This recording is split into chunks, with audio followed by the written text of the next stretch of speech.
why you should buy or sell in today's market, even with high interest rates. Hey there, and welcome back to the Real Estate Reset, the podcast where we break down the truth about today's housing market. I'm your host, Shika Campbell-Dunn, broker associate, investor, and your go-to for all things real estate. Today, we're diving into one of the biggest questions people are asking right now. Should I buy or sell in today's market, especially with these high interest rates? Let's talk about it honestly, practically, and with some real solutions. First up is sellers. Why it's still a great time to sell. We're not in 2021 anymore. Homes aren't flying off the market in a day with 25 offers, and that is true. But here's what's actually better about today's market if you're looking to sell and move. Contingency offers are back. If you're a homeowner who wants to sell and buy at the same time, this is your window. Unlike the last couple of years, today's sellers are more open to accepting offers contingent on the sale of your current home. That's a game changer. You don't have to sell first and risk being homeless. You can line up your next move more smoothly. Serious buyers are still out there. People need to move, job relocations, growing families, downsizing. That hasn't changed. So while buyer activity is lower, those who are shopping today are more committed. And for buyers, yes, even with higher interest rate, this market can work for you. Let's address the elephant in the room, interest rates. Are they high compared to 2020? Yes. But let's look at why this might actually be your opportunity. More inventory equals more leverage. We're in a buyer's market in many areas. That means you have more homes to choose from and more room to negotiate.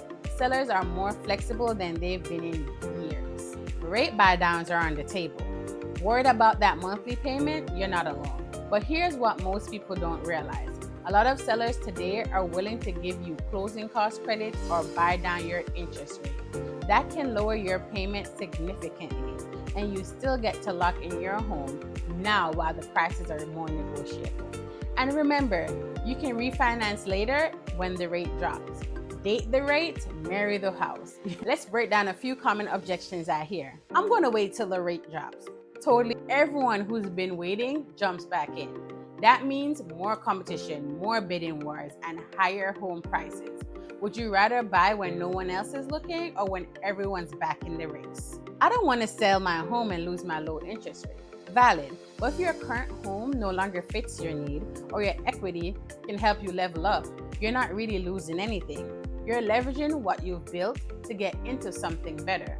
Plus, if you're upsizing, you're doing it when prices are still negotiable. The market is too uncertain.